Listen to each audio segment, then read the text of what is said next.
During the school's annual health inspection, students line up to have their height and weight checked. When Sai's turn comes, she feels embarrassed as the professional calls out her measurements. Afterward, her friends immediately crowd around to ask about her results.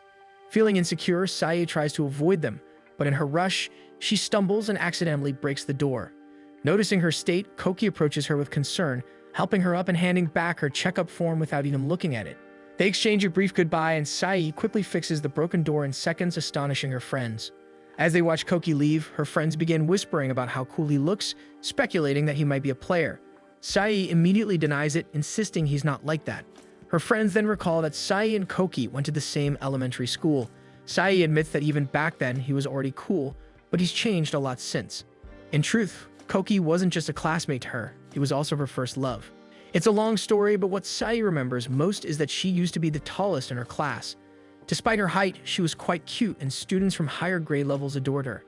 They would often gather around her, fascinated by how excited she got over school lunches. While everyone was buzzing around Sai, her attention was drawn to a timid boy nearby. He looked shy, and his mom had mentioned that he didn't eat much and was scared of milk. Curious, Sai approached him and asked if he was allergic to milk. He admitted that he just didn't like it, so she offered to drink his milk for him. That moment sparked their friendship, but for Sai, it felt like love at first sight. From that day on, she always drank milk for two. They ended up becoming classmates for 6 whole years, often sitting beside each other. Whenever Koki was called for recitation, Sai would whisper him the answers, which usually got both of them scolded. Still, Koki would always apologize afterward. Since elementary school, Koki would always remind Sai about PE, knowing she excelled in sports. One day during a ball game, Sai noticed a kid aiming at Koki. Without thinking, she jumped in to block the ball, accidentally knocking Koki to the ground. Because of that, he was forced out of the line and eliminated. The other kids started teasing him, and Koki ran away in embarrassment. At lunchtime, they sat beside each other as usual, but neither of them spoke. Sai noticed how much Koki liked takoyaki, even though he wasn't fond of school lunches. Feeling guilty, she apologized and offered him her plate. To her surprise, Koki also handed her his, having noticed her sad expression. So they ended up swapping plates. As they grew older, Koki began focusing on soccer. Even though he was skinnier and smaller than the other boys, Sai always thought he looked big and cool. Back then, she was relieved that none of her friends were interested in him. But everything changed in 6th grade when he suddenly grew tall. By their 3rd year of junior high, everyone around them saw how cool he had become. Sai almost didn't recognize him at first, especially when he greeted her with a much deeper voice. They had started out so close, but their friendship seemed to fade rather than grow. Sai told herself she had to stop having a crush on him, as Koki's sudden popularity made her feel a little lonely. Even if it meant others were finally noticing the side of him she had always admired. Deep down, she knew her feelings were one-sided. And now she couldn't tell anyone she liked him, not when Koki had become someone admired by everyone. The next day in class, Sai follows their usual routine when the teacher suddenly asks who their class representative for the sports fest is. On her way to the meeting, she notices the door she broke yesterday already has a warning note plastered on it.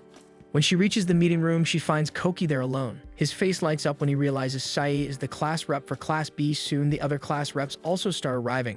The meeting proceeds as usual until the teacher brings out a large piece of fabric from the school banner. He suggests that a few students from each grade work on it, but everyone seems uninterested since it's too big. Seeing this, Koki approaches Sai and asks if she wants to make the banner with him, since she's the only person he knows there. Sai has no choice but to agree. With that, it's decided that the two of them will be in charge of the banner. The next day, while Sai is finishing her tennis practice, Koki is already waiting for her by the court. Flustered, she awkwardly announces that they're only going to make the banner. They head to an empty classroom, spread the fabric on the floor, and think of a design. To her surprise, Koki already has a clear plan. He's always been artistic since elementary school, and when he shows her his drawing, Sai instantly agrees with it. They decide to start right away, and Sai volunteers to get the paint, partly because she needs to calm herself down as her hands are trembling just from being near him.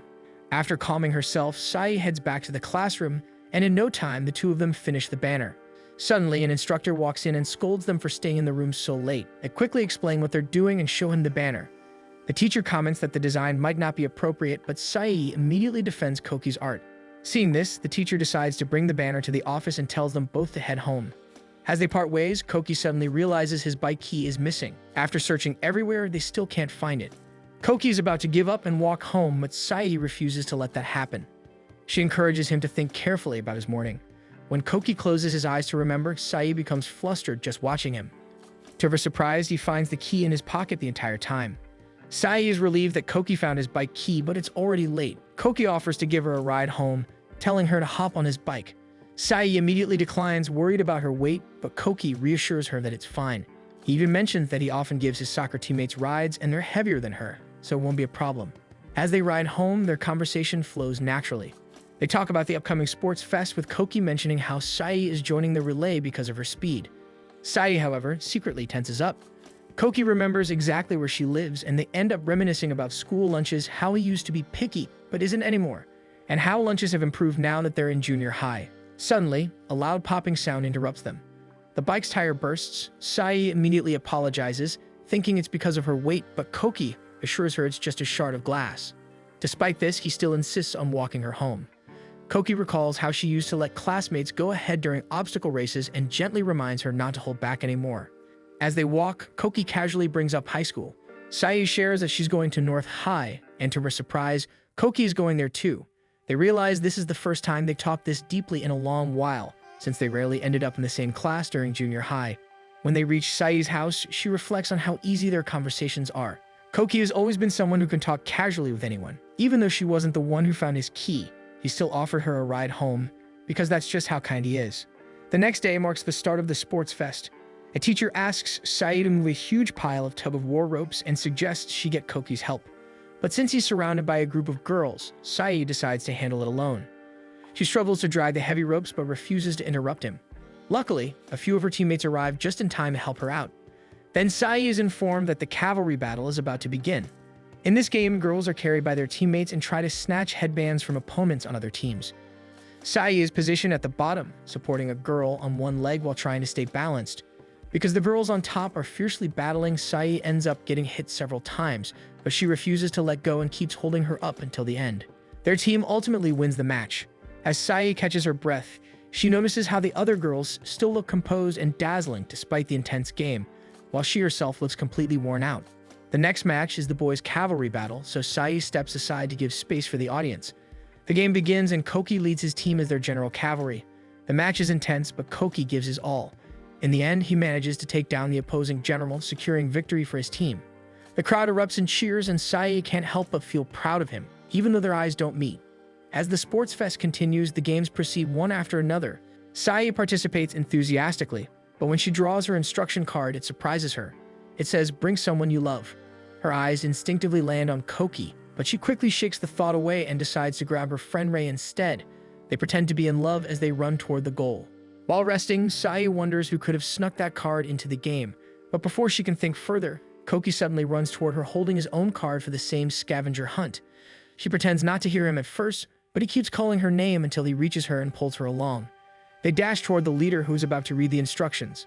Koki tries to stop him, but the leader announces it anyway, a tall girl. With this, Sai awkwardly forces a smile and heads back. She knows what the leader said is true, but hearing it from Koki still stings as she's always wanted him to seek her differently. Tears threaten to fall, but Koki suddenly comes running after her to explain himself. He admits that the card actually said a cute girl, and she was the first person who came to his mind. He was too embarrassed to let the leader say it out loud, so he quickly signaled for him to make something up instead. Hearing this, Sai finds herself growing even more attached to Koki. For the rest of the sports fest, she continues to cheer for him. Time passes and the day of their entrance exams arrives. Both Sai and Koki take the test for North High. Sai tells herself she shouldn't love him anymore, he feels out of reach now. But when the results come out, she realizes there's no rule against falling in love. She looks his way and sees he passed too. There they exchange warm, genuine smiles. On the day of their graduation, Koki approaches Sai and asks to take a photo together, saying his mom requested it. They stand side by side and snap the picture, but Koki suddenly realizes he's standing a little too close. Sai feels flustered but asks him to send her the photo as well. They exchange contact information, telling each other it'll be useful since they'll be in the same high school and they hope to be in the same class. Afterward, they chat about various things like the Kohaku Manju sweets sold during graduation. To Sai's surprise, Koki hands her his Kohaku Manju as a small gift and says he's looking forward to spending high school with her. Sai can't help but admire him deeply. Receiving something from Koki feels like an impossible dream come true. On the first day of school, Sai discovers that she's in the same class as Koki. As she makes her way to the classroom, she reflects on how this time she wants to take her shot, and the universe seems to be giving her a sign to go for it. But before she reaches the door, Hisui suddenly slips down the stairs and Sai instinctively catches her just in time. Right after, she coincidentally bumps into Koki, who sees her in that awkward position. He greets her warmly, clearly happy that they're classmates again. Meanwhile, Sai's mind goes completely blank, thinking about how cool he looks in his new uniform. On the first day of school, Sai arrives in class as the teacher instructs everyone to introduce themselves one by one. Yoda stands and introduces himself normally. Yushin stands next, but he's overly talkative, while Sai quietly takes mental notes, trying to remember everyone's names. When it's Koki's turn, Sai suddenly finds herself dazzled. He speaks about various things about himself that even Sai didn't know. When her turn comes, she stands up and notices that her classmates immediately talk about her height. Flustered, she gives a very brief introduction and quickly sits down again. After school, as everyone is heading home, Koki calls out to her. Her heart skips, but he simply tells her that her skirt is torn. Sai realizes it must have happened earlier when she caught Hisui by the stairs. To her surprise, Koki quickly takes off his jacket and hands it to her to cover up, assuring her no one else noticed. Ironically, he's the one person she didn't want to notice at all. Once Sai gets home, her mom immediately fixes her torn skirt. While in her room, her mom also notices the Kohaku Manju box Koki gave Sai during their graduation still displayed. After she leaves, Sai starts daydreaming about Koki, how he's now in the same class as her, looking so dashing in his school uniform. She even has his phone number saved but can't find a single excuse to text him first. The next day at school, Sai brings his hoodie with her, intending to return it. However, Koki is almost never alone, making it difficult for her to approach him. Meanwhile, Sai observes that Hisui is constantly surrounded by guys from different classes, and she admits she really is cute. As she walks, she hears someone call out from a window.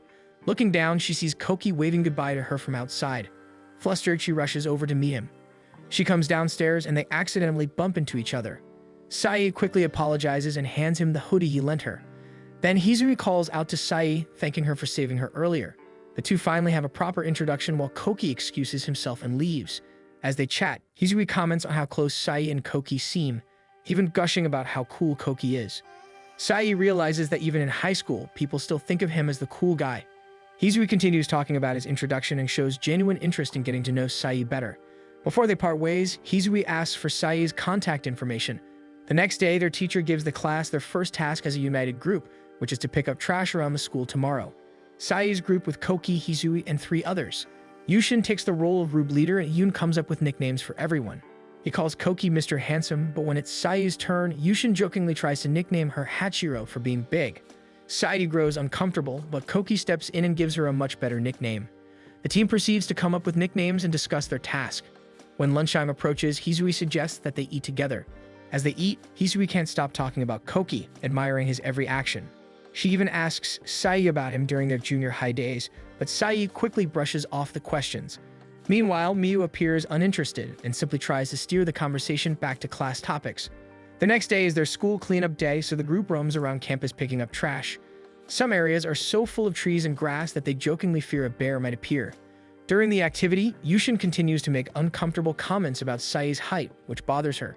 So throughout the activity, Sai can't help but reflect on how she's always been seen as the big one, while Koki has always been seen as the cool one. Miyu and Hisui soon call out to Sai, and they move to a different location. Suddenly, Yushin comes tumbling down from above. Sai instinctively moves to help him up, but Koki quickly stops her. Koki accidentally calls Sai by her first name, causing both of them to blush in surprise. Later, as the 3 of them are left alone, Miyu and Hisui discuss Koki's earlier behavior. Sai listens, but deep down she knows this isn't the first time Koki has called her by her first name. When they were younger, he used to address her that way all the time. He has always been gentle and kind toward her, so she doesn't believe he's short-tempered at all. She tries to explain their history and the situation to Miyu and Hisui in detail, so much that the two become a bit overwhelmed. Then Yoda interrupts their conversation, explaining that Koki snapped at Yushin because Yushin had said something completely out of line.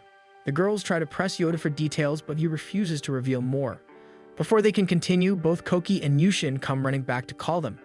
As Sai glances at Koki, she can't help but notice how she simply can't look away. That night, after finishing her bath, Sai receives a message from Koki. He's asking about the coverage for tomorrow's quizzes and demands an answer within 10 minutes. Panicked, Sai scrambles to get dressed and search through her notes. She texts him the full coverage just in time. However, Koki replies, realizing he had sent the message to Sai by mistake and it was actually meant for his friend. As Koki apologizes, their conversation naturally drifts casually. His words fill Sai's heart. Soon after, she receives another message, this time from Hisui. She starts by complaining about the earlier cleanup activity but quickly shifts the topic to Koki. Sai has no choice but to respond, even though she feels slightly overwhelmed. Lying in bed afterwards, Sai reflects on how quickly gossip spreads. If a girl confesses her feelings to a guy, everyone at school is bound to find out sooner or later. The next day at lunch, the three sit together again. Hizui persistently presses Sai, asking if Koki has a girlfriend, even though Sai has already told her he doesn't. Sai thinks it's too soon for Hizui to be interested in Koki, but Hizui speaks boldly, not caring that they're inside the classroom where others might overhear. She then launches into a long, animated talk about boys, girls, and dating back in their junior high days. She shares an overwhelming amount of information, but neither Sai nor Mio is truly listening. Both are visibly exhausted by her chatter. Eventually, Hisui notices Sai's silence and assumes she's simply not interested. So Mio explains that some people just aren't into girl talk. Hearing this, Hisui apologizes. She admits she doesn't really know what else to talk about, while Mio smoothly shifts the topic back to class lessons, which makes Hisui look completely horrified. Later that day during judo practice, Sai swiftly brings Hisui down with a single blow. In fact, she defeats everyone so effortlessly that even their coach asks if she's interested in joining the judo club. After the session ends, Sai immediately checks on her friends, asking if they're okay. Just then, they spot Koki nearby. Hizui excitedly tells him how amazing Sai is at judo, while Mio adds that Sai seems to handle everyone gently, placing them softly on the mat despite her strength. Koki praises Sai for this and then casually mentions the ongoing tennis practice before his friends call him over. Intrigued, Hizui expresses interest in tennis as well. Sai is just about to submit her registration for the club, so she decides to bring Hizui with her to register for the tennis club together. As they head to the tennis court, Sai teaches Hizui how to hold the tennis racket properly. However, Hizui is too distracted by Koki on the neighboring football field. In class, Sai notices how straightforward and open Hizui is. It makes her quietly compare herself, wondering if she's truly a better option for Koki. Later, while she's at her locker, Koki approaches her and brings up her high grades in math. To her surprise, he asks if she can tutor him since he barely passed. That afternoon, the two meet in the library, though Sai isn't entirely sure how to teach him. Koki reminisces about their elementary school days when Sai used to help him with things because she was bigger than him. Now that he's grown, he says he wants to return the favor. Sai reflects that maybe that's why he's always been kind to her, but the truth is, she was just happy to help then and still is now. As they head home, Koki compliments Sai, mentioning how she effortlessly made it into the school while he barely managed despite putting in so much effort. His exams and transcripts were a complete mess, but he pushed through. Sai then opens up, admitting that she's always played it safe, too afraid to take risks. Koki admits he was scared too, but he still tried his best, and he's genuinely happy that his hard work paid off in the end. Hearing this, Sai can't help but admire him even more, despite her scores being significantly higher than his. That night, she tries to craft a message to text him but can't find the right words. Just as she's thinking, Koki texts her first, catching her completely off guard. She panics, unsure how to respond. Before she can type a reply, another message from him arrives, then another one. The messages keep coming, but Sai still can't think of what to say, so she simply sends him a sticker for the moment. With that, their conversation continues, even drifting back to their elementary school days. Deep down, Sai quietly hopes that someday she'll have the courage to tell Koki how she truly feels. The next day in class, another group activity is announced. Sai groups up with Mio and Hizui as usual. Yushin then suggests that their group team up with his since there are 3 of them as well. However, several classmates start commenting that they should mix up the groups from the trash cleanup activity for a change. Some even glance at Sai and suggest she just wants to be with Koki. Before Sai can react, Koki taps her shoulder and whispers a plan. When Yushin tries to lead the mix-up, Koki steps forward and takes charge. Using rock, paper, scissors to decide groups, he ensures the plan works. Sure enough, Sai and Koki end up in the same group again. After class, as Sai heads home, Hisui excitedly runs up to her. She mentions noticing how sneaky Sai and Koki seemed and admits she wants to get closer to him too, asking Sai to help. But upon seeing Sai's reaction, Hisui decides she'll just talk to him herself. As Sai watches Hisui trying to make her move on Koki, Mio suddenly speaks up. She has seen through Sai and knows she has a crush on him too. Just then, Koki waves in their direction, which startles Sai so much that she drops her bag and rushes off in a panic. She reflects on how she's always hidden her feelings for Koki, terrified that it might ruin their friendship. While running, Sai bumps into Hisui. Then she pushes her into a corner to confess something. She admits she has a crush on Koki as well. Hisui's eyes widen in shock at first, but to Sai's surprise, she only wants to help. Hisui even speaks so loudly that Sai has to cover her mouth to keep others from hearing. When Hisui learns about Sai's hidden feelings for Koki since elementary school, she is stunned. Sai pours out her feelings and experiences, and Hisui assures her that she has her back. Soon after, Mio arrives carrying Sai's things. Hisui finally admits she only liked Koki for his looks, but if she had known Sai had serious feelings toward him, she would never have pursued Koki. Besides, Hisui had already set her sights on someone else because Koki mentioned he already liked someone, and that is something Sai didn't know. Sai tries to figure out who Koki's crush might be, but she can't pinpoint anyone. After all, they never really talk about topics like that. Thinking about it, Sai realizes she's never imagined Koki being interested in anyone before. Mio suggests that maybe Hisui only misheard it, but Hisui insists she's sure.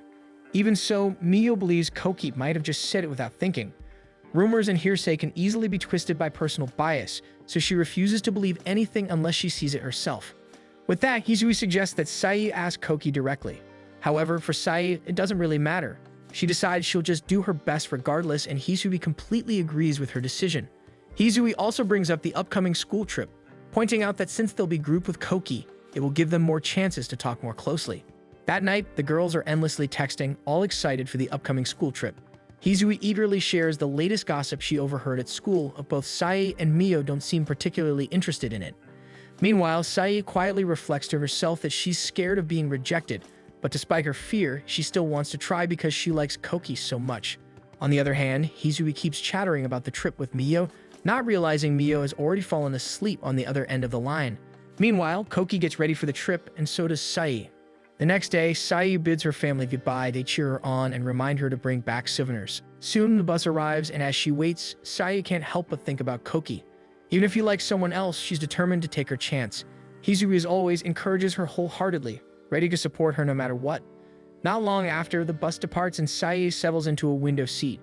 However, when she hears that another girl wants to switch, she immediately agrees. Her new seat ends up between two boys who won't stop talking about a show, so she offers to switch again. Later on, a girl at the back starts feeling motion sick, and Sai volunteers once more to trade seats with her.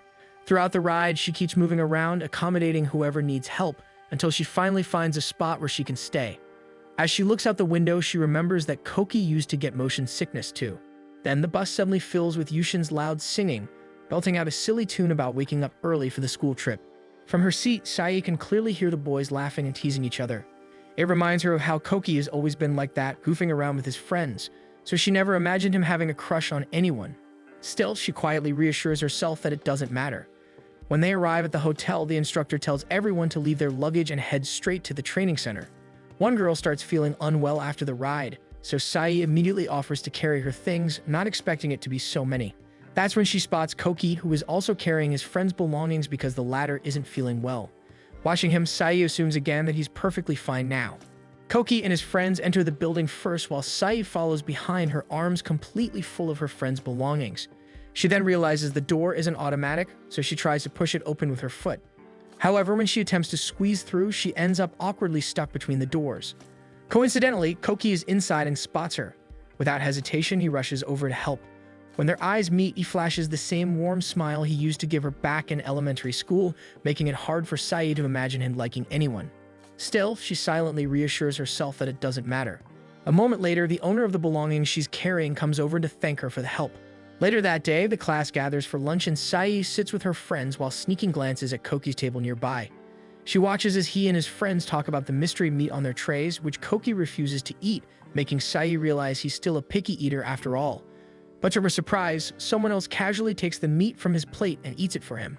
A small pang of sadness hits her as she used to be the one who did that. Before she realizes it, Hisui leans in and whispers that she's staring too much. With this, Sai snaps back just as Koki turns to look at her, and she immediately blushes. Koki points to his plate, assuming she's eyeing his food. Sai nods quickly, pretending she's just a glutton, even though the truth is he's the one she's staring at. When they finally arrive at the training center, Hisui attempts to push Sai toward Koki to spark some interaction. However, since Sai is a bit bigger, Hisui ends up bouncing back in failure. After hearing Hisui's plan, Sai immediately panics, flustered at the idea of making such an obvious move. Even Mio agrees that it's way too embarrassing. Sai tries to calm her down, assuring her that she'll be fine on her own, but Hisui insists that she should at least show Koki what's so great about her. Unfortunately, when they try to think of her good points, nothing immediately comes to mind. Mio simply says it's best to do nothing about it. Then, a nostalgic memory suddenly flashes through Sai's mind. Back in elementary school, there was a survey where she was voted under the likely to be a good mom category. She remembers writing Koki's name in several categories back then, and now she wonders whose name he wrote. During an activity, the students are grouped together. Hisui makes sure Sai sits directly in front of Koki, making her extremely worried she's being too obvious. Still, she sits down, and Mio takes the lead in discussing the topic while Yushin keeps interrupting playfully. As the training continues, the group starts interacting, and Hisui occasionally praises Sai out loud, teasing that she would make the perfect girlfriend. Her remarks cause Sai to grow flustered, while Yushin joins in, talking about how much Sai loves food. With this, Koki immediately elbows him in the face, making him stop. Sai keeps insisting she's fine, but Koki doesn't believe her, and this side of him makes Sai admire him even more. When it's time to brainstorm ideas, Sai is assigned to write everything down, so she hurriedly scrambles to catch every word as the group throws out their thoughts. However, whenever Yushin is given a task, he keeps declining, claiming he doesn't know how to do it. This forces Sai to handle his share of the work too. Over time, the group grows annoyed until they eventually snap, demanding that he take things seriously. As they finish preparing their presentation materials, Koki turns to each of his groupmates for a high five. When it's Sai's turn, both Hisui and Mio watch her closely, and she just awkwardly raises her hand to give Koki a soft high five. However, when it's her turn to high five the girls, she ends up slapping their hands with strong force, which makes Koki laugh out loud. As they prepare to leave the training center, Hisui suddenly tells Sai that it looked like she liked Yushin earlier. Sai freezes in shock as Hisui and Mio head to the bathroom, while she chooses to stay behind. Inside the bathroom, the two girls talk about Sai. Mio suggests that Hisui should just let Sai act naturally, but Hisui insists on helping her. Hisui comments on how reserved Sai is, wishing she would make a move toward Koki instead of staying quiet. She genuinely wants to support her friend, even suggesting they sneak into the boys' room at night, but Mio disagrees, saying it's better to observe and let things unfold. Meanwhile, Sai stares at the boxes of treats and starts imagining how Koki might like her. Unexpectedly, Koki appears behind her and comments about the onsen manju, but Sai isn't actually focused on the sweets as she's lost in thought about him. Koki casually picks up a few boxes to bring home as souvenirs. Soon the teacher calls everyone to gather and the students run toward him. In the commotion, a student accidentally bumps into a bottle of wine, knocking it over. Sai instinctively tries to catch it, and Koki moves to shield her. Still, the bottle shatters and Sai ends up with a small cut on her forehead. Koki immediately calls for medical help, and though the teacher says it's nothing serious, Koki insists she receive proper treatment. In the clinic, Sai receives treatment while Koki stays by her side. He repeatedly apologizes for the accident, but Sai insists it isn't his fault. Still, Koki argues that since her face is important, he should have been the one to get hurt. He explains that as a guy, it wouldn't have mattered if he got a wound. The teachers find it odd how casually he says this, so Koki tries to defend himself. His sincerity only makes Sai's feelings grow deeper, even though he might like someone else. Later, while the girls eat, Mio talks about how Koki's popularity grew after the incident. Everyone was touched by how worried he was for Sai. Despite his own mistakes, he looked genuinely desperate to apologize earlier. Sai quietly reflects on how kind he's always been, as that's one of the things she likes most about him. In the girls' room, everyone is busy blow-drying their hair. Mio helps Hisui with hers while they chat about hairstyles. Meanwhile, Sai decides to step out for a bit. Meanwhile, the boys notice an arcade nearby and, despite the rules, decide to sneak a look. Sai happens to spot the group but doesn't see Koki among them, so she looks around and finds him outside, quietly admiring the scenery. She approaches him carefully, but Koki, distracted by his phone, gets startled when he notices her. His phone slips from his hand, but Sai catches it just in time. Then they begin chatting casually. Koki admits he didn't feel like joining the others either. He then checks on Sai's wound, concerned, but she brushes it off, saying it's not a big deal. As he leans closer to inspect it, the scene grows awkward. Koki realizes how close he's gotten and quickly apologizes, explaining that he's just used to talking to his clubmates like that. Then Sai gathers her courage and asks Koki if there's someone he likes. He doesn't answer right away, but eventually guesses that Hisui must have told her something. Koki admits that it's an unrequited crush, as he likes someone who feels out of his reach. He recalls some of his embarrassing moments from elementary school, which Sai knows very well. To him, the girl he likes is like a star shining brighter than the sun. Inside, Sai completely understands because that's exactly how she feels about him. Still, she insists that he's actually really cool. She reminds him of how kind he's always been, like the time he gave her his takoyaki when she was sad and how hard he worked in soccer. None of those things have changed, so Sai tells him that if this girl truly gets to know him, she'll fall for him too. She wishes him the best, but deep down, the only thing she really wants to say is that she likes him. Koki simply thanks Sai for her kind words, acknowledging that she's the one who has known him the longest. At that moment, a flood of memories rushes back to Sai, and she realizes she has liked him all along from the very beginning. Their quiet moment is cut short when the other guys call out to Koki, urging him to join them. As he turns to talk to them, Sai's eyes begin to well up with tears. Koki tells her to keep their conversation just between the two of them, but when he looks back, she's already wiped her tears away with a faint smile. All Sai can do now is silently hope that Koki's feelings will one day reach the girl he loves. Once they're back in their rooms, Isui won't stop pestering Sai about her earlier confrontation with Koki, while Sai focuses on her push-ups, pretending not to hear. Their chatter continues until an attendant checks in to announce lights out, sending all the girls diving under their blankets. Though some quickly drift off, Sai can't stop replaying Koki's face in her mind as she struggles to fall asleep. Suddenly, a faint glow flickers beneath her blanket. Opening her eyes, she finds Hisui and Mio pointing the foam light at her, creeping closer with mischievous grins. Hisui immediately bombards Sai with questions, eager for details, but Mio warns her to slow down before she overwhelms her. With a sigh, Sai finally sits up to face them and admits her plan to avoid Koki entirely, thinking distance will make it easier to forget him. But since they're in the same class, she knows it'll be difficult. Even casual conversations feel dangerous, as if one more word could deepen her feelings. She remembers Koki once saying that his crush was someone beyond his reach. While he gazed distantly that day, Sai only looked at him, realizing how close yet unreachable he felt. As Sai gets lost in thought, Mio suddenly sprays her face with a mist of water, then does the same to Hisui. Both of them yelp in protest, but Mio only says they probably need moisturizing. What Sai really needs, though, is comfort. Seeing her expression soften, Hisui quickly pulls her into a hug, assuring her that she's done her best and that it's more than enough. Hearing those words, Sai's eyes well with tears, and soon Hisui starts crying too. The two of them sob uncontrollably while Mio threatens to spray them again if they don't quiet down. In that moment, she realizes that girl talk isn't so bad after all. Mio and Hisui stay up with Sai, keeping her company until she finally feels at ease. With her friends by her side, Sai realizes how deeply they care for her. Koki may have entrusted her with his secret, but she now believes it was worth it. Knowing the truth, no matter how painful, feels better than pretending nothing happened at all. Later that night, the attendant returns to check on them again. Unaware that all three girls are squeezed together under Sai's blanket, with the spray bottle rolling quietly on the floor beside the bed. The next morning at breakfast, Mio and Hisui make sure Koki isn't around before going to get their food. It isn't really necessary, but Sai still chooses to keep her distance. Just as the two leave to line up, Koki appears with his usual sleepy face and greets her casually. "Good morning." Caught off guard, Sai awkwardly returns the greeting. Then Yushin calls out to Koki from across the room, and he walks away, leaving her frozen in place. When Sai finally goes to get her food, she avoids eye contact, careful not to pass too close to him. But Koki is the first to approach, starting a casual conversation about the meal, which only makes her more uneasy. When they sit down, her plate ends up piled high with meat. From across the room, she catches Koki smiling at her, which makes her flustered. She takes a big bite but struggles to swallow. Her friends rush to help as the class panics.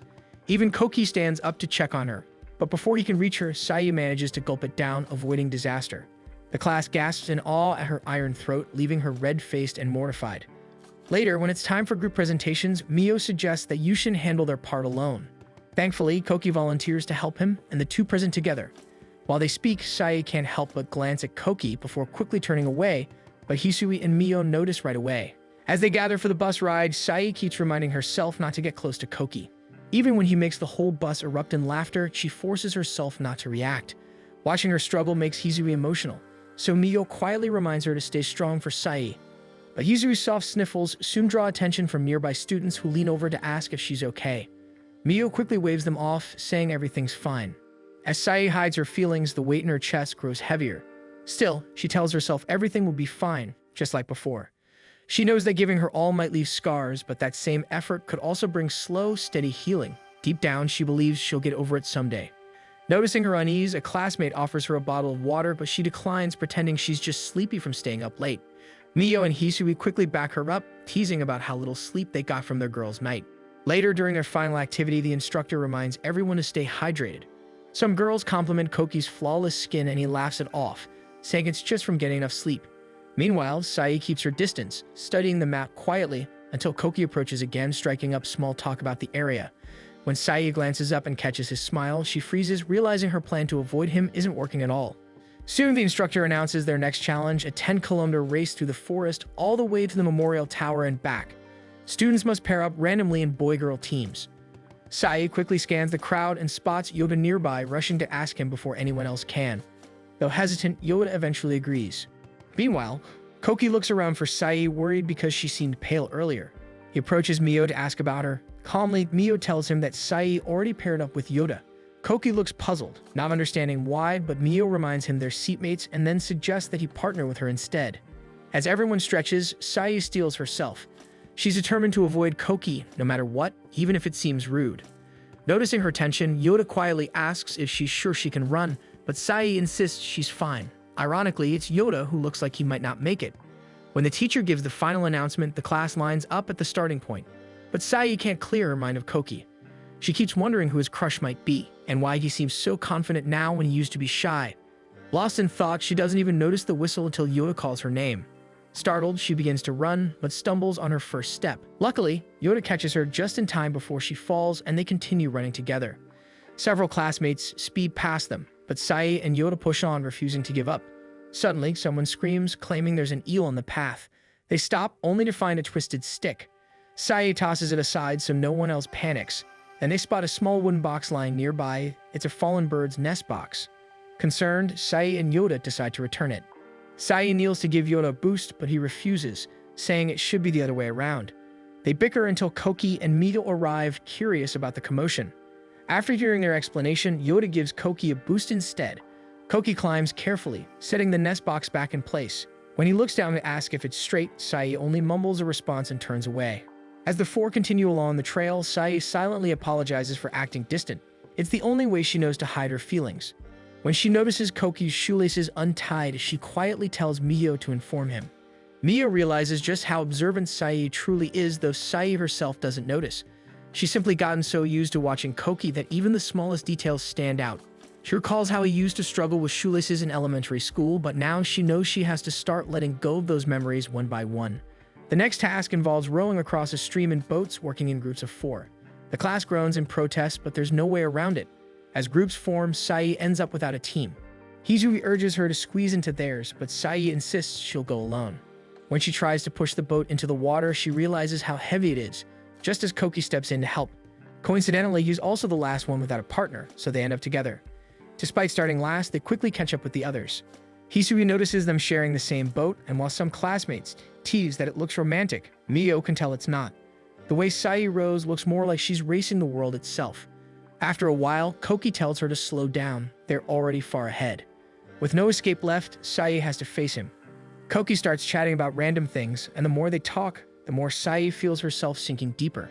Then, he suddenly asks if she's been avoiding him. Instead of answering, Sai keeps rowing. She remembers how, even as kids, Koki could always see through her. He'd chat about trivial things first, then cut straight to what really mattered, just like now. Trying to stay composed, Sai says she just doesn't want his crush to misunderstand or think they're together, since that could cause trouble for him. Her voice trembles, but she forces herself to sound firm. Before Koki can reply, their boat slams against a rock, throwing them both into the water. Panic hits as Sai realizes Koki might not be able to swim, but before she can search for him, he surfaces and grabs her hand, pulling her up. When their eyes meet, Koki confesses that he enjoys talking to her, and that he doesn't want her to avoid him anymore. It would only make him sad, especially since there's no guarantee his crush will ever work out. Sai is important to him, and he wants things to stay the same between them. Before she can answer, another group crashes their boat into theirs, splashing water everywhere. Even so, Koki doesn't let go of her hand. Flustered, Sai admits she loves talking to him too, and that she wants them to stay friends no matter what. Koki smiles and agrees, just as Yushin suddenly pops up between them, floating in the water. Chaos erupts as more boats overturn. Sai and Koki flip theirs too, laughing through the mess. Though Koki mutters about saying embarrassing things, Sai feels even more embarrassed herself. Remembering how desperate she was to save him moments ago, she realizes that forcing distance might only hurt her more.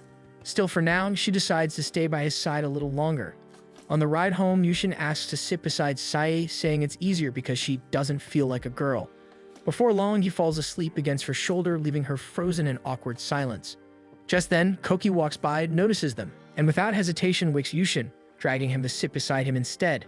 Sai can only watch as her heart flutters from his casual protectiveness.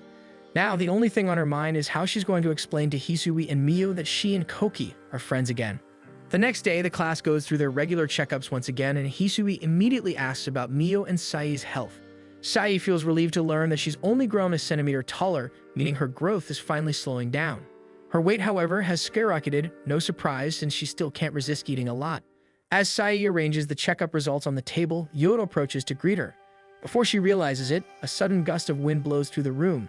The teacher had just opened the door, and the papers scatter everywhere. As she scrambles to pick them up, one particular sheet catches her eye.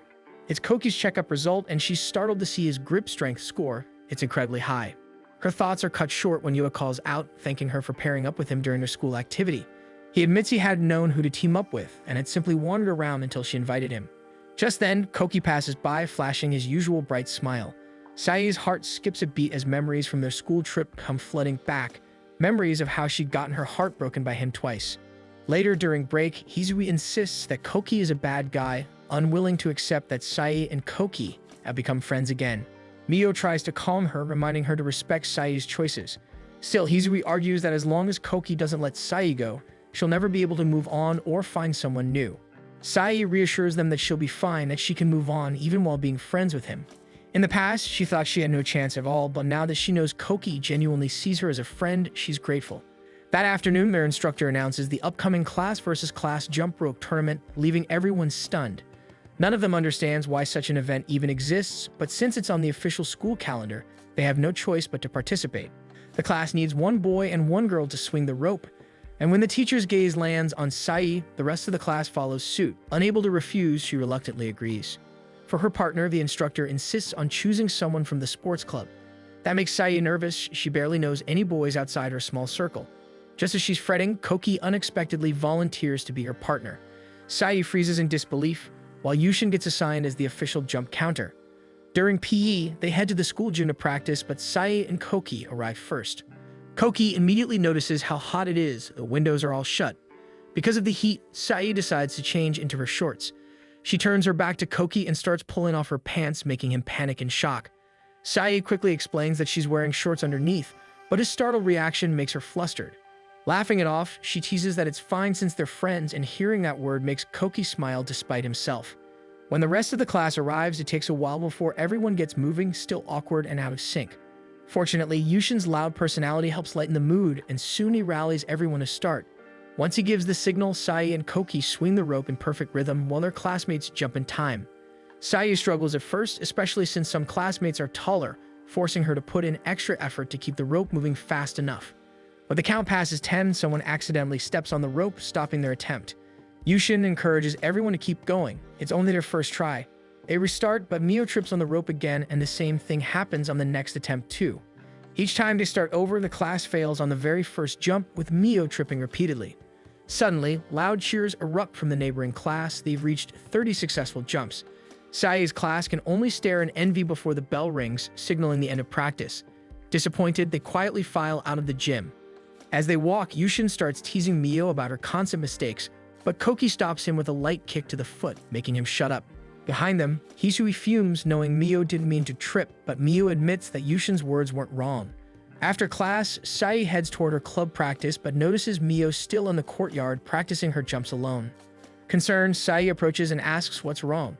Mio admits she's scared of messing up during the tournament and causing trouble for everyone. Sai reassures her gently before leaving. Moments later, Sai returns with Hisui holding a borrowed jump rope from the teacher. She tells Mio they're going to practice together. Hisui eagerly joins in, and soon Koki and Yoda arrive as well, offering to help. The five of them practice earnestly, giving Mio rhythm tips and cheering her on. On their first successful attempt, they manage 15 jumps before collapsing from exhaustion. As they rest and drink water, Mio curiously asks about Sai and Koki's club practices.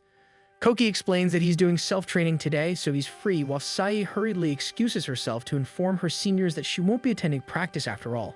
Before they realize it, the sky has grown dark. On their way home, Koki mentions a ramen shop nearby that offers a student discount. He keeps talking about how good it is, which naturally piques Sai's interest. Deep down, she knows Koki probably brings it up because he sees her as someone who loves food. Still, she reminds herself he's only saying it because they're friends. The next day in PE, the class practices jump rope again. Some still trip from time to time, but their record improves steadily. They notice how much Mio has improved and shower her with praise. Remembering her effort yesterday, many of them feel inspired, and soon the entire class grows genuinely excited for the upcoming tournament. Watching everyone laugh and cheer together, Mio realizes that the true purpose of this activity is to help them bond as a class. Even Sai receives praise from her classmates, who marvel at how perfectly she and Koki swing the rope in sync. They call them a great pair, saying their teamwork is flawless. But the more Sai hears that, the more uneasy she feels. Meanwhile, Yushin continues to draw mixed reactions with his odd antics. When PE ends, Hisui notices Sai's hands have turned red from all the swinging. She offers her some hand cream, and Sai, feeling grateful, asks if she can share some with Koki too. Sai runs down the hallway to catch up with Koki and explains. Without hesitation, Koki holds out his hands toward her. Realizing he wants her to apply it, Sai flusters. She ends up squeezing too much onto his palms, and Koki, noticing, tells her to take half, then lightly brushes his hand against hers to share it. The brief touch makes Sai freeze, and she can't help wondering how much longer she can keep her feelings hidden. When the day of the jump rope tournament arrives, the upperclassmen are bursting with energy, while Sai's class looks overwhelmed. Even with Yushin's best efforts to hype them up, their cheer sounds half-hearted. When their turn comes, they simply promise to do their best. The girls are fired up, the boys relaxed as ever. Once they start, the class moves in perfect rhythm. Each swing flows smoothly, the count climbing past 80 and 100. Gasps ripple through the gym as they keep going, 178 jumps in total before the whistle blows. The class erupts in cheers. Koki turns to Sai, giving her a thumbs up that leaves her frozen for a moment. Then, out of the corner of her eye, she sees him chatting with upper-class girls, and her chest tightens. Maybe her feelings will always stay one-sided. When all the classes finish, Sai's group is announced as the highest scorer in the freshman division. Cheers echo through the gym. As the rope swingers, Sai and Koki are called to the stage to give a short speech, but Koki is nowhere to be found, so the instructor sends Yoda up instead. Completely unprepared, Yoda awkwardly stands beside Sai as they're introduced. They manage to stammer out a few words and even receive a certificate for their victory. Just then, Koki returns, confused about why Yoda went up with her, and Sai explains what happened, embarrassed. After the tournament, Yushin proudly boasts about their win, thrilled that everyone gave their best. Miwa feels relieved she didn't trip this time and thanks Sai and Hisui for helping her practice. As everyone packs up, Sai prepares to head to her club when she spots an eraser on the floor with Yushin's name on it. She picks it up and decides to return it. While handing it back, they chat about the tournament until Yushin suddenly blurts out that Sai is big and cute at the same time. Flustered and offended, Sai struggles to respond as Yushin keeps talking, but before things escalate, Koki steps in, grabbing Yushin and scolding him for saying something so inappropriate. When Koki finally lets go, Yushin asks why Koki keeps saving Sai. Mortified, Sai blurts out that they're just friends and runs off. Her friends scold Yushin afterward, but Sai can't stop thinking about those words. Despite everything, she and Koki really are just friends. During club practice, Sai can't get her mind off what happened. Her thoughts keep circling back to Koki. Do friends really act like that? Distracted, she accidentally smashes the ball with too much force, sending it flying beyond the court. Her seniors praise her strength but scold her for losing focus as the ball gets stuck in the fence. As others struggle to get it down, Sai steps forward to try, but even she can't budge it. Then she notices someone on the other side of the fence, Koki, with his familiar smile. He pushes the ball through the wire so it drops back to her side. As he waves goodbye and jogs back to his own practice, Sai remains frozen. She tells herself again that they're just friends, but as sweat drips onto the ball in her hands, she realizes the ache in her chest hasn't faded at all. That night, as she heads home alone, she hears familiar voices calling out to her. Turning around, she sees Mio and Hisui inviting her to eat and have some girl talk. And at that moment, Sai smiles, realizing that no matter what happens, she truly has friends she can count on. When they arrive at the ramen shop, they quickly realize it's not exactly the best place for girl talk. The place is packed with their schoolmates. To stay discreet, they start texting each other, even though they're sitting right next to one another. It soon becomes almost comical as they message things they could easily say aloud. Curious, Sai finally asks why they called her out for a girl talk, wondering if one of them had fallen for the other. Both girls immediately deny it loud enough to draw attention, insisting she misunderstood. Hisui then teases Sai about how flustered she looked when Koki called her cute. Just as she says this, Koki and his clubmates walk into the same ramen shop, catching everyone off guard. The three instantly start messaging about his sudden appearance, though it's not exactly surprising since Koki had mentioned before that he often eats there. Just then, Sai accidentally chokes on her food, and her phone buzzes with a message from Koki asking if she's okay. Glancing toward his table, she gives a small nod. Unfortunately, the cook sees her nodding at the same moment. He asks if they want extra noodles and assumes it's a yes. With no choice but to go along, Sae ends up eating it all. Soon, Koki's clubmates start talking about how much she can eat, though their tone sounds more impressed than teasing. They're all good-looking, prompting Mio to remark that Koki's entire club gives off a player vibe. Sae quickly defends Koki, insisting he's not like that, though Koki admits that some of his seniors definitely are. When he asks if her ramen tastes good, Sae glances his way, and her friends immediately catch her staring. They start teasing her, but she insists it's just friendship. Yet when Hisui asks if she truly feels that way, Sae hesitates before quietly admitting that she does like him. But she knows it won't work out, so she's decided to give up. After finishing their meal, the girls step outside to talk. Hisui brings up Koki again, but Sae reassures her that she's already made up her mind to move on. Seeing how familiar this feels, Hisui suggests Sae should just find a boyfriend, perhaps Yushin. Both Sae and Mio stare at her in disbelief. Mio quickly points out that Yushin actually likes Hisui, but Hisui waves it off, saying he's not for her. Sae nods in agreement, adding that no matter who it is, if they're not meant for you, they're simply not. Though Hisui didn't mean anything bad, Sae explains that everyone has their own preferences and some things just aren't meant to happen. Mio adds that since Koki is Sae's crush, whatever choice she makes will be the right one.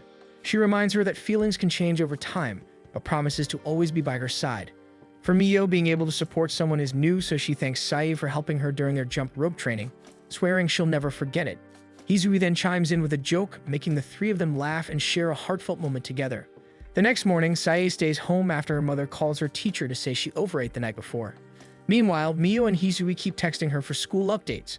Then her mother suddenly calls out, saying there's a friend waiting for her. Still in her pajamas, Sae is shocked to see Koki at the door.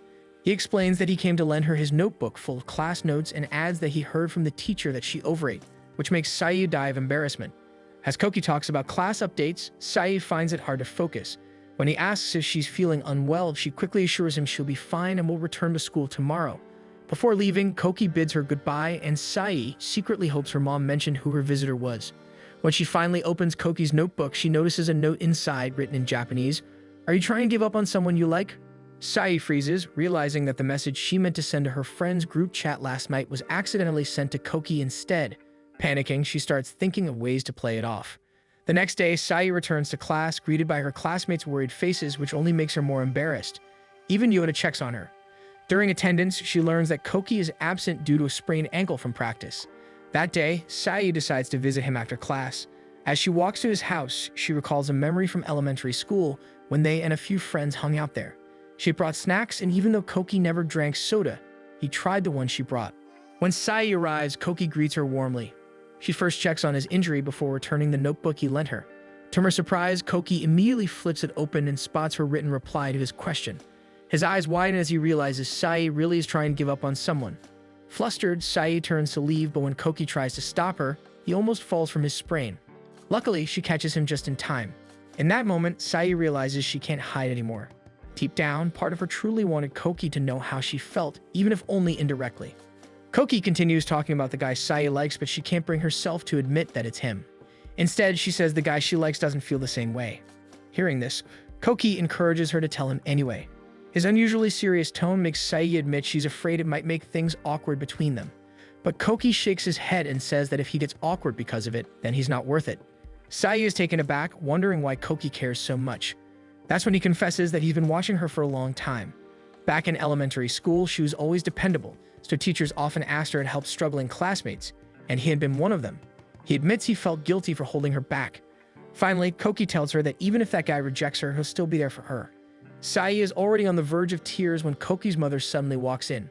Both of them quickly try to explain, and Koki's mother immediately recognizes Sae from elementary school. Her face lights up as she comments on how much Sae has grown. Koki hurriedly tells his mother to give them space, apologizing to Sae for leaning on her too long. Sae decides to head home, and though Koki offers to walk her out, his injured ankle stops him. So Sae assures him she'll just text when she gets home. Before she leaves, Koki quietly tells her she's gotten much lighter, making her smile. Deep down, she knows her feelings for him have grown too deep to be just friendship, and that forgetting him would only hurt more. While walking home, Sae texts Koki telling him she'll give it a shot. Koki replies that he'll do the same. Though nervous, she looks up at the night sky where a bright star catches her eye and messages her friends that she's finally going to confess to Koki. Their replies are mixed, but Sae feels sure of her decision. Her feelings for him have never faded since elementary school. From that day on, Sae becomes determined to show Koki her best self before confessing. During practice, she focuses harder than ever, and when a stray soccer ball flies her way, she skillfully blocks it with her tennis racket. Her teammates cheer in amazement as Koki rushes over to apologize. She tosses the ball back to him, and he compliments her quick reflexes. Deep down, Sae's heart races, hoping he'll start seeing her in a new light. For now, all she wants is to impress him before revealing the truth. In English class, Sae nearly aces the test while Hisui barely passes.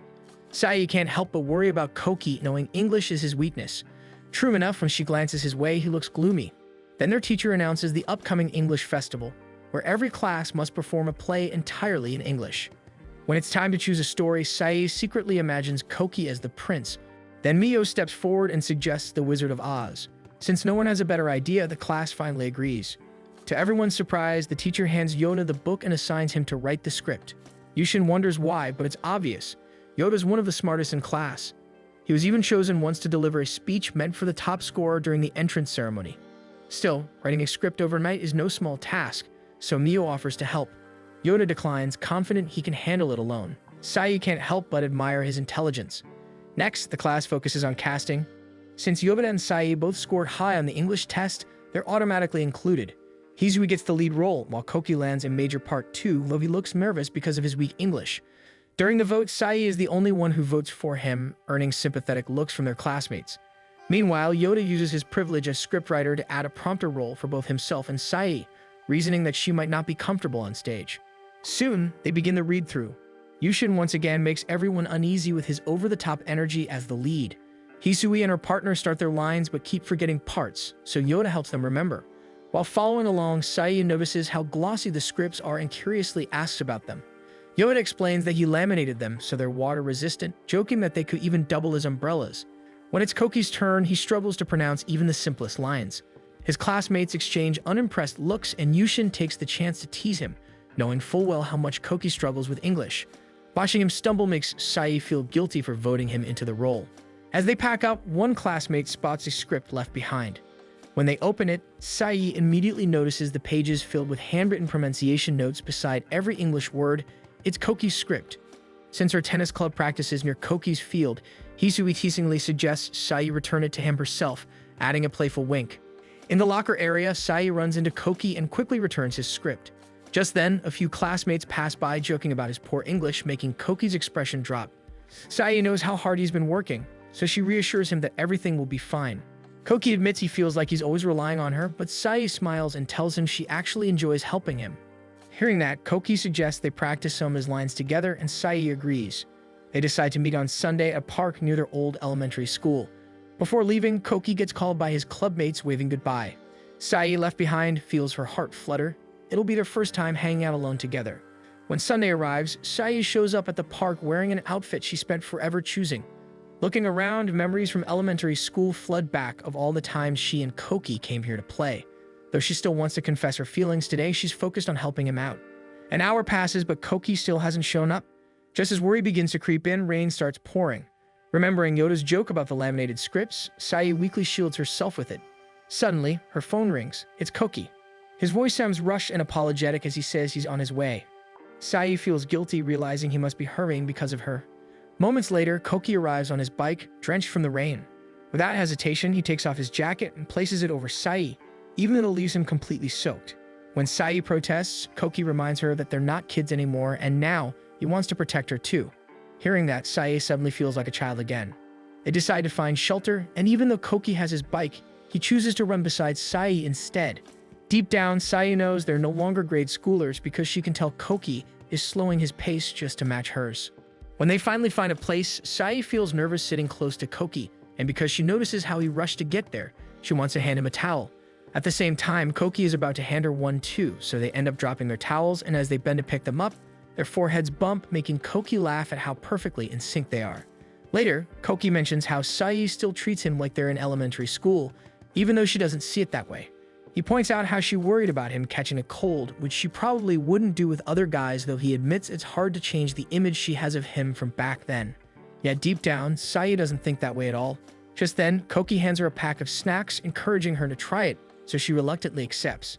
Sae realizes that Koki still thinks of snacks as something that makes her happy, which makes her conclude that he's the one who sees her as a kid. When her eyes light up in joy, Koki feels proud of himself, which only confirms Sai's suspicion. After that, they start practicing. Koki throws a few lines but stutters from time to time, and Sai helps him along. He recalls that back in elementary school, they were both just props men, acting as trees, with Sai as the big tree and Koki as the little one. Now he wants to give it his all, so he stands up to act his role a bit.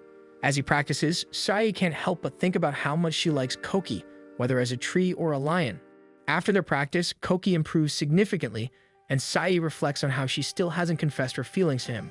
Koki casually mentions that he doesn't like English and prefers having subtitles on movies, like his favorite Spider-Man series. When they pass by the swing, Koki remembers something, so he climbs up and stands on it. For a moment, Sai sees the younger version of him in her mind. She moves closer and asks Koki if he wants to watch the movie he mentioned earlier with her. Koki falls silent, and just as Sai begins to think he's rejecting her, he enthusiastically asks when they should go. Even though Sai hasn't seen the earlier series, she promises to keep up with it for him. Koki jumps down and suggests they watch it during summer break. Even though his club practice isn't scheduled yet, he plans to watch it with her after English Fest, which makes Sai's heart flutter even more. When she gets home, Sai immediately rushes to her bedroom and lies flat to hide her flustered face. She's so happy that her heart won't stop racing. The next day during practice, Koki has improved so much that his classmates start praising him. The practice continues as usual, with Sai helping whenever she can.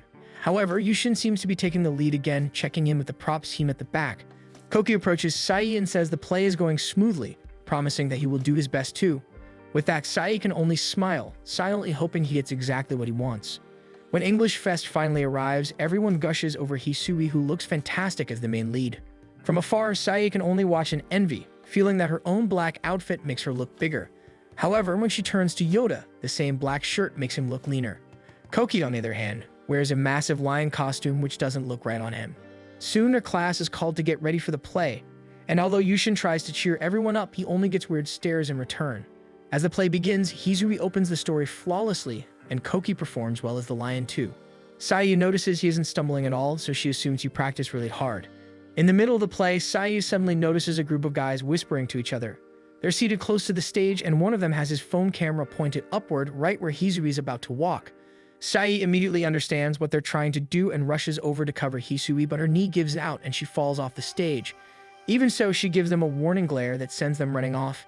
As she stands there, the crowd begins buzzing and she has no idea how to react.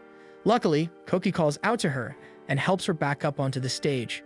When the play ends, Yushin asks Sai what happened, but she tries to make an excuse and ends up apologizing for ruining the performance. Her classmates, however, don't seem bothered at all. Sai helps clean up the props, yet her mind keeps drifting back to how Koki helped her up. Even while she chats with her classmates, the scene replays over and over in her thoughts. Meanwhile, the cast, including Koki and Hisui, finish changing and start heading back to the stage. As they walk, they pass by the same guys from earlier, who are still whispering about how they almost managed to peek under Hisui's skirt if Sai hadn't blocked them. Hisui hears it and freezes in horror. But before the guys can say anything else, Koki steps in to stop them, which quickly leads to trouble. Hisui immediately rushes to find Sai, telling her about what happened, so Sai instantly drops everything and bolts straight to the nurse's office to check on Koki. Sai bursts into the room where she sees Koki being questioned by the professors for throwing the first punch. He stays completely silent, so when the teacher warns that he could face suspension, Sai steps forward. However, Subaru comes in first, explaining to the teachers that the guys were messing with Hisui. They learn that Subaru is actually Koki's cousin, so they decide to leave him in her care instead. Sai studies Subaru for a moment, remembering Koki's description of the girl he likes. As Subaru and Koki continue talking, Sai quietly decides to slip out as well, but before she can, Koki thanks her for coming and reassures her that he'll text her about the movie. Subaru can't help asking Koki about Sai, especially after hearing they're going to see a movie together. That night, Sai ends up binge-watching every Spidey-Man movie she can find, yet her mind keeps drifting back to Koki. She starts to feel that the girl in the movie is Koki's type. Thinking back, Subaru is piqué, pretty, and confident even around teachers. She even shows up to save Koki like a real superhero. Remembering how Koki described his type as a star brighter than the sun, Sai can't shake the feeling that he might have met his star long before she ever stepped into his life. The next day at school, Sai notices several posters on the bulletin board featuring Subaru. She's smart and good at painting, which makes her seem perfect. When Sai enters the classroom, Mio and Hisui greet her and invite her to the post-English fest party the class is planning. It sounds fun, so she agrees to join them. However, when Yushin invites Koki, he explains that he has a match and might not make it. Sae feels a little disappointed, but then Koki walks over to ask if she's going too. Before she can answer, Mio and Hisui jump in for her, saying she'll be coming with them. Koki asks if it's fine for him to show up late, and everyone agrees, so he tells Yushin he'll head over after the match. As they continue talking, Sae can't help but notice that Koki's face is still slightly red from his bruises. When Sunday comes, they all head out for the barbecue, and Yushin gives a short speech before leading everyone in a toast. As the drinking starts, a couple of classmates ask Hisui to dance, and Mio quickly volunteers to take photos. The party gets livelier, with Sae grilling the meat, and the class filling their group chat with photos and videos of the moment. Watching everything unfold, Sae starts to feel a little overwhelmed, so she slips to one corner to take a break. To her surprise, Yoda comes over and sits beside her, admitting that he also enjoys just watching other people have fun. He takes the chance to thank her for helping him during the play, and Sae feels equally grateful to him. Their conversation drifts to Koki. Yoda asks about their history and is shocked to learn they went to the same elementary and junior high school. He shares a bit about himself too. His own junior high was far away, so he lives in a dorm now and barely knows anyone outside the class. He describes his hometown as the middle of nowhere, even mentioning that there were bears everywhere. Sae reflects on what he said and realizes they're quite different. Yet when she asks why he chose to study at North High, Yoda casually replies that it's because there are no pool classes there.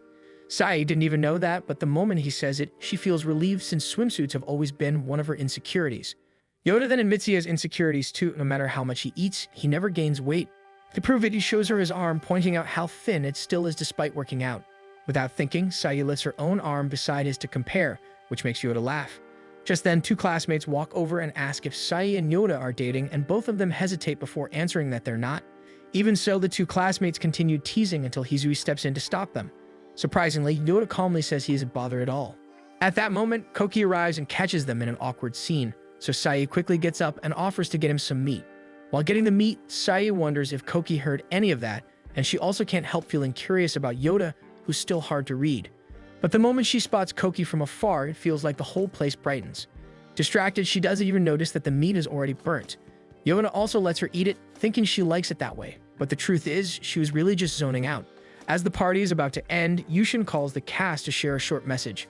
Hisui speaks first, thanking everyone for their help, and Koki follows, admitting his acting was bad but still recognizing everyone's effort in supporting him. When it's the prompter's turn, Yoda immediately refuses and Yushin respects his decision. When Sae glances at Yoda to thank him, Yushin instantly starts teasing them, even pointing out their matching shirt colors and saying they look like a married couple. With that, Sae forms a fist in warning and Yushin backs off in fear just as quickly. As the class heads home, Sae casually converses with their classmates, until only she and Koki remain on the train. With 15 minutes left before their station, they talk about everything that happened at the party. When Koki points at a Spidey Man poster inside the train, Sae asks what he likes about it, and he takes a moment to think before answering. He explains that the protagonist starts out weak but gradually becomes stronger, and just like that, he wants to grow stronger too to protect the girl he likes. Then he asks why she went to the nurse's office during English Fest, so Sae tells him she was about to explain the situation to the teachers, but Subaru stepped in before she could. Sae admits she looks up to Subaru and wishes she could be like her, but Koki immediately disagrees. To him, Subaru is actually mean and only puts on a public act to seem nice around people. She even bullied him back in preschool, so he doesn't want Sae admiring her. However, his flustered reaction makes Sae doubt what he just said, and seeing him talk about Subaru stirs a bit of jealousy in her, as if there are no walls between them. Then Koki brings up Yoda, so Sae explains that they were simply talking about his life earlier, and she learned that they actually have a lot in common. Feeling a little down, Koki quietly asks if she would rather go to the movie with everyone else instead, but Sae firmly tells him she wanted to go with him, making Koki smile as he admits he feels the same way. Soon the train begins to sway, so Koki challenges her to keep her balance just like they used to in elementary school. With that, they try their best and end up laughing together like kids again. Sae reflects on how her heart lights up every time they talk, so she can only hope that when she finally confesses her feelings to Koki, he won't feel troubled and will simply smile at her the way he always does. Summer arrives and the clubs are still practicing hard. Sae happens to see Koki's team playing with water and she can't help but feel jealous as the scorching sun beats down. Seeing him wet flusters her, so she turns her back, thinking about just how effortlessly cool he looks. After practice, the group heads to the ramen store to eat and Sae can't stop thinking about the movie she and Koki decided to watch. During class, Yushin dozes off while the teacher discusses the lesson. Unfortunately, the teacher spots him and hits him with a book. Sae is startled by the noise, while Yushin complains that the teacher seems to have favorites, thinking Koki was sleeping too. However, Koki insists he tried his best to stay awake, afraid of the teacher. They're now reaching the end of the first semester and everyone is gradually settling into school, so they have learned to identify strict teachers and friend groups are starting to form as well. When it's time for lunch, Yoda immediately notices the large bento box Sayu brought. She explains that she prepares food for lunch after school and even after club practice. On the other hand, Yoda's bento box is made by their dorm matron, but the portions are quite small for him, so Sayu suggests that he should let her know. During PE, Sayu tells Hisui and Mio about her plan to watch a movie with Koki. Hisui immediately assumes it's a date, but Sayu isn't so sure since she was the one who asked him. Mio, however, thinks it's not a bad idea at all, believing their friendship might blossom into something more. Later, during club practice, Sayu accidentally hits the tennis ball a bit too high, so she goes looking for it before heading home. As she scans the building, Yoda suddenly appears holding the ball. Sayu notices the messy room behind him and wonders if the ball caused it, but Yoda simply explains that the room has always been that way. When Sayu comes closer, she notices a shogi board on the table and realizes it's for the shogi club. Surprisingly, Yoda is the only member left. Sayu wonders how he plays alone, and Yoda explains that he mostly practices shogi puzzles, replaying past matches and games by himself. Then Yoda asks Sayu if she can play shogi. Sayu admits she only played a little back in elementary school. Still, Yoda suggests they play a quick game, but Sayu insists she wouldn't stand a chance against him. With this, Yoda makes a pact that if Sayu manages to win, he will reveal why Koki got angry during the trash pickup. Sayu becomes intrigued but jokingly requests that Yoda play using only his king. Yoda finds it impossible, so they begin negotiating. With that, they begin playing, each taking their time with every move. As the game progresses, Yoda suddenly remarks that Sayu seems comfortable in silence. He admits he's also the quiet type and feels uneasy when silence lingers, but with Sayu, it feels relaxing. Sayu insists she gives off more of a mom vibe than a romantic one, but Yoda admits he's never been good at drawing the line between feelings. They continue with the game until Yoda finally checkmates Sayu. She tells him to go and take the king, but Yoda insists that she must say, "I resign" first.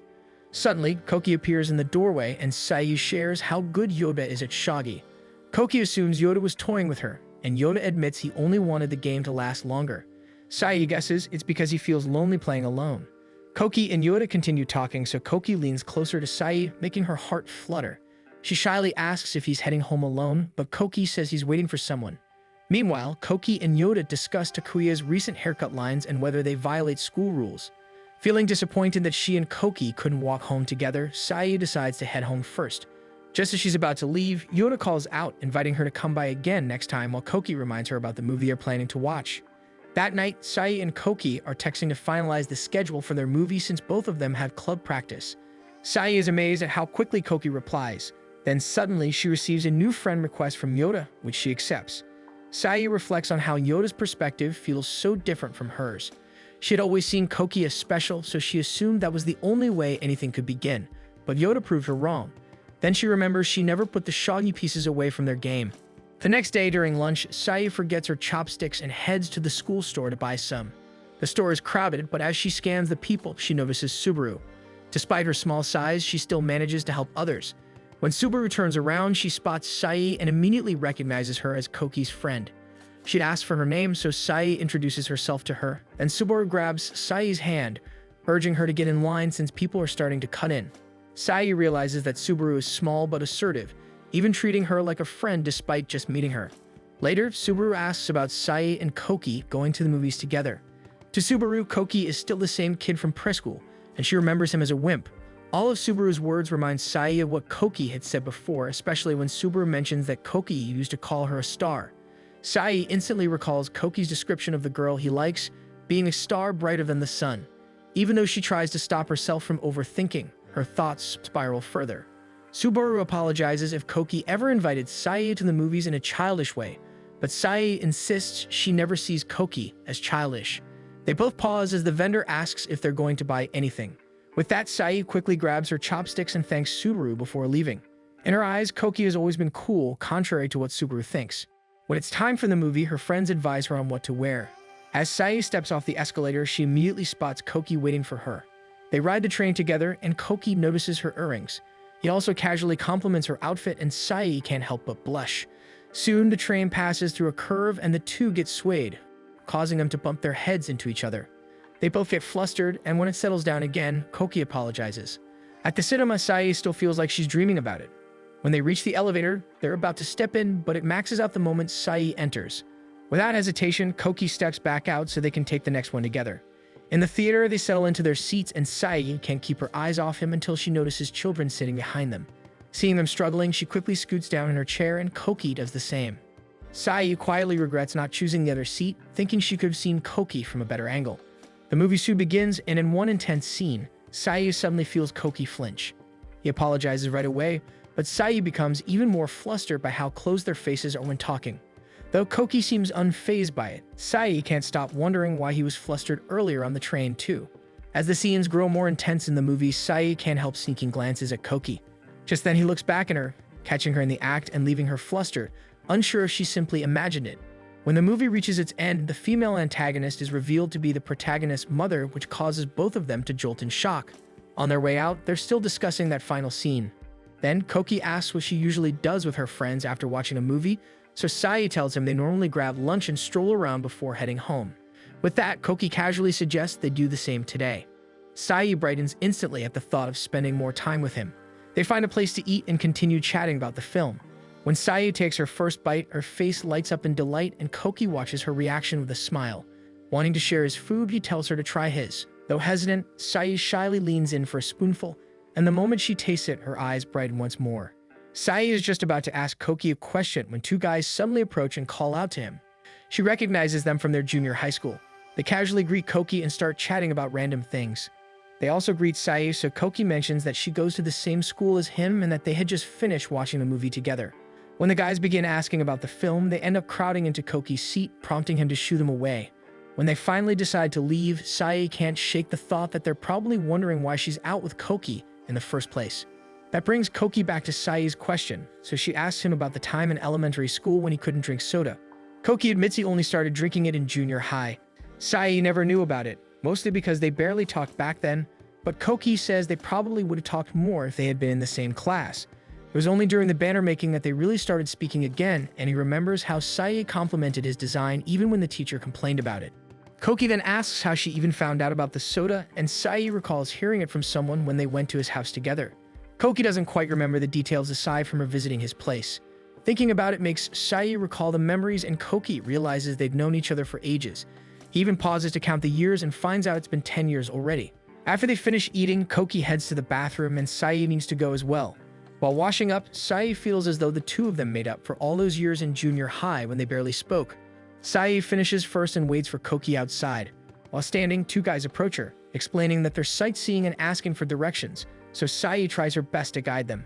As they're talking, Koki sees them and steps in between to tell the guys she's with him. The two clarify that they were only asking for directions and not hitting on her before heading off. Koki turns red in embarrassment because of this, apologizing for his actions, but Sai assures him it's fine since he was only looking out for her. Sai explains that she never really gets hit on, but Koki doesn't believe her. It's true that nothing like that has ever happened to her, but she knows Koki has experienced it already. When he asks where she heard that, Sai tells him rumors like that spread easily back in junior high, so Koki immediately gets defensive and insists he turned everyone down, admitting he only wanted Sai to see him as a man and not as some grade schooler anymore. Sai can't stop thinking about his words.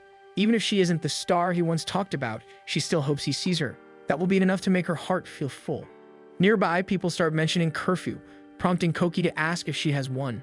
Sai tries to play it cool, but when she checks the time, she realizes it's almost 7 p.m. They decide to head home, and as Koki walks ahead, Sai catches up to him, telling him she had fun and wants to do it again. Koki smiles and suggests they watch the movie's sequel next time. That day, Sai was able to tell Koki she wanted to spend time with him and that he's cool, but she still hasn't told him how she truly feels. Elsewhere, Hisui and Mio talk about the different ways people often confess their feelings, and Hisui suggests helping Sai and Koki get closer. Mio agrees but warns she'll keep an eye on Hisui to make sure she doesn't try anything crazy. Just then, they receive a message from Sai admitting she still hasn't confessed her feelings to Koki. In PE, their coach has the class run laps, leaving everyone exhausted, but Sai is particularly fast. While catching her breath, Mio and Hisui approach her. Hisui tells them about how students confess their love during school festivals. Mio explains that it's because of the atmosphere, so Hisui agrees and adds that campfires, after parties, and music make it feel magical. They even play requested songs so everyone can dance freely, and that's usually where confessions happen. Hisui suggests Sai should give it a try, but Mio quickly tells her to let Sai be. Despite that, Sae tells them she will try, remembering Koki and his words. Hizui is surprised and asks if she is being pushy, but Sae admits she needs to confess anyway.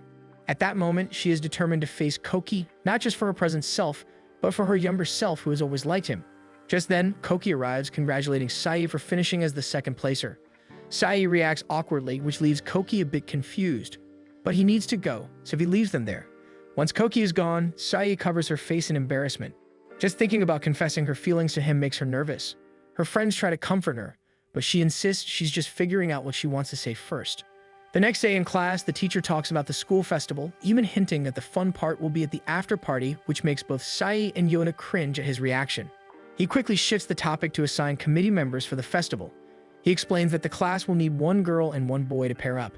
Hizui immediately whispers to Sae that this could be her chance, even saying that she will nominate Koki as her partner so they can spend more time together. Sae panics and tries to signal something to Hizui, but the teacher mistakes it for her raising her hand to volunteer. He begins looking for a partner for her and suggests Yoda, thinking he is close to her. Yushin also objects, insisting it should be him.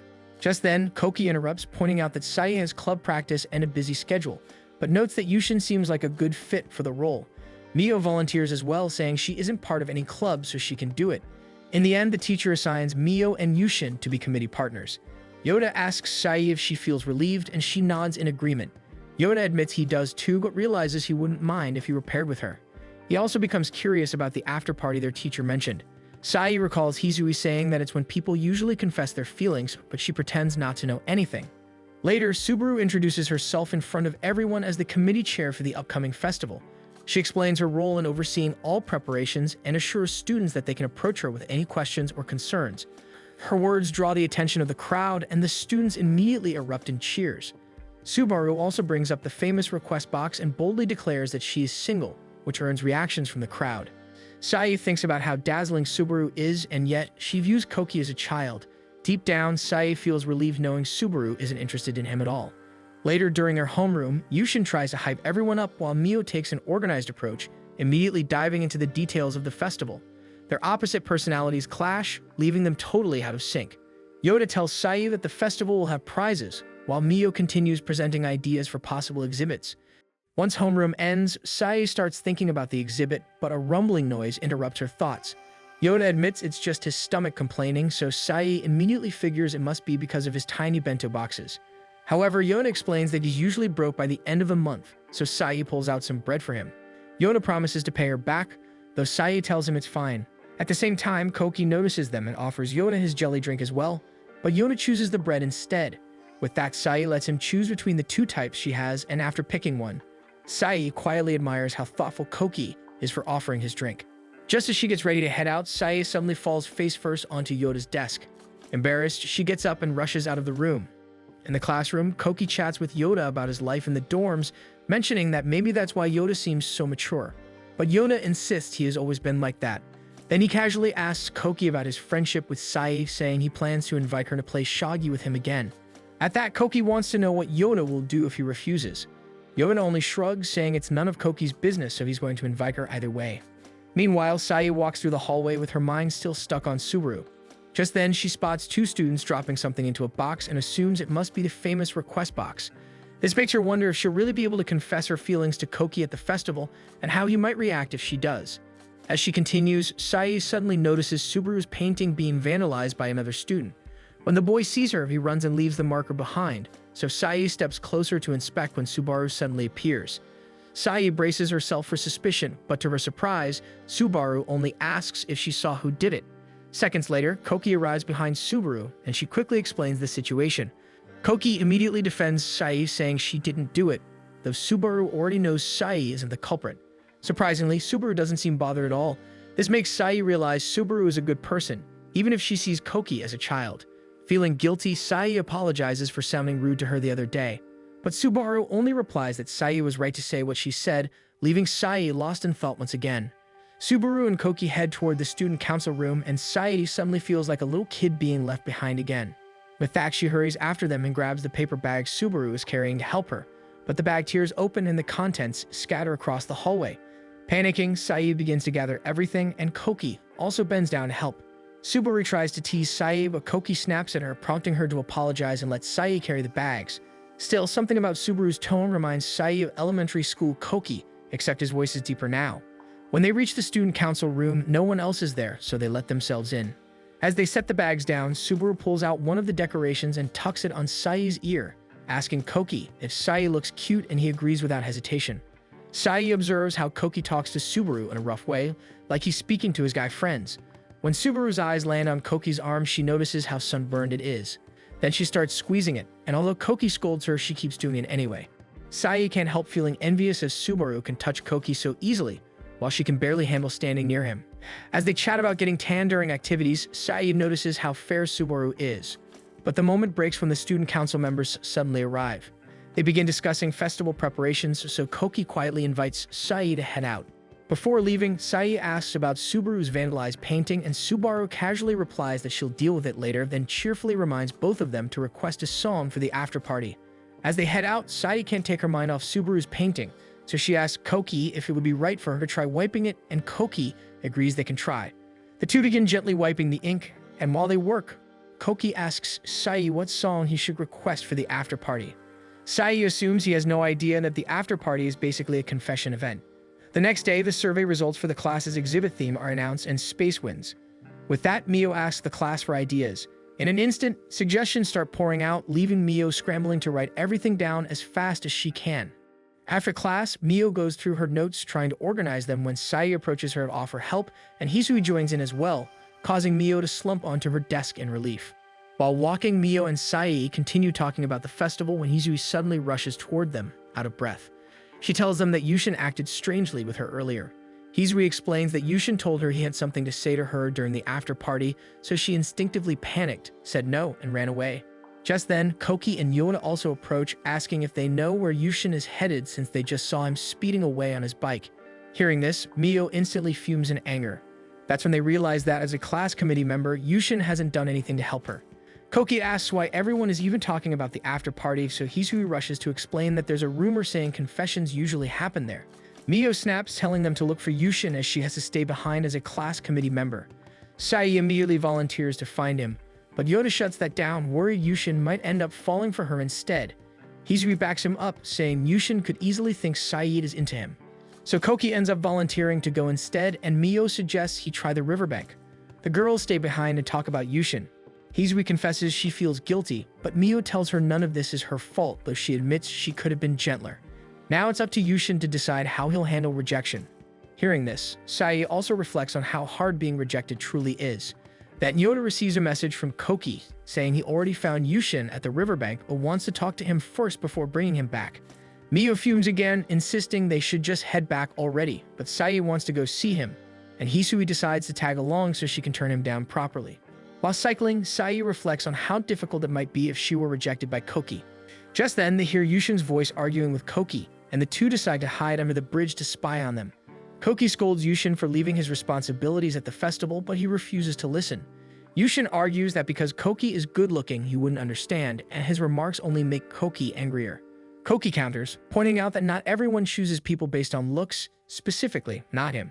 He emphasizes that Hisui works hard for the festival, so she's looking for someone serious. Even though Yushin claims that he has been taking his responsibilities seriously, Koki insists he isn't. Sai and Hisui can't help but be stunned by Koki's words. Then suddenly, a bug flies at Hisui, making her scream loudly and exposing the two of them.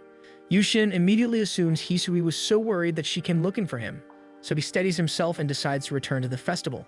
As they walk back, Yushin thanks Sai. He explains that he panicked earlier because the guys in class were talking about Hisui and he got scared someone might take her away from him.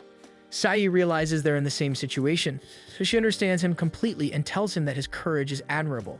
Yushin immediately lights up after hearing Sai's words, but before he can say anything, Koki steps between them, reminding Sai not to be too nice to him, especially when he's in a vulnerable state. This leads Sai to wonder if Koki would react the same way if he knew she liked him. Just then, Mio arrives on her bike, shouting Yushin's name, and Koki quickly tells him to run as a furious Mio chases after him. The next day, a girl suddenly calls out to Koki, asking if he has plans for the festival after-party. From a distance, Subaru watches the scene unfold, and once the girl leaves, she immediately teases him for being popular, though when she asks about the after-party, Koki simply replies that he isn't. Meanwhile, Sai writes his song title on the suggestion box, the same one Koki hopes will be played at the after-party. When the bell rings, she quickly hurries back to class. Inside the classroom, Yushin flips his story, acting as if he had never been dumped by Hisui and was simply chatting casually with her about the festival. Hisui grows frustrated, but her friends urge her to show mercy. After all, Mio already gave him a punishment harsh enough. Just then, a few classmates ask Sai for help carrying some boxes. She lifts all of them in one go, surprising everyone with her strength. Slowly, her classmates keep adding more items for her to carry. Mio tries to stop them, but Sai insists she can handle it. However, when Koki sees this, he immediately walks over, takes the boxes from her, and tells her to leave that work to the guys and adds that it's still nice to have someone as strong as her around. Hearing this, Hisui comments that saying things like that will only make girls try even harder. And sure enough, at home, Sai finishes an entire bowl of rice in one go, determined to grow stronger. The next day at school, Subaru approaches Sai. Sai offers to help her carry some things, but Subaru insists she's actually quite strong herself. Then Subaru asks if Sai has already requested a song for the after-party, and Sai confirms that she has.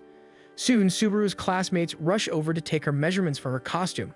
It turns out Subaru will be the lead actress in their play, which makes Sai admire her even more.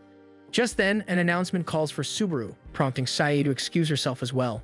Only after she leaves do Subaru's classmates notice her, commenting on how tall she is as a freshman. On her way, Sai thinks she doesn't stand a chance against Subaru, but she still wants Koki to know her feelings.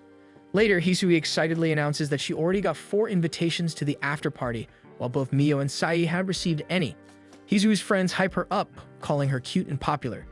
Hisui insists Sai is cute too and encourages her to finally talk to Koki, while confidently claiming that the festival magic is real. Seeing Koki alone in one corner, Sai decides to take her chance and walk toward him. However, she moves with so little confidence that she looks like a nervous bear. In the end, she turns back to her seat. Hisui immediately grows frustrated, but Sai insists it would feel strange to confess out of nowhere.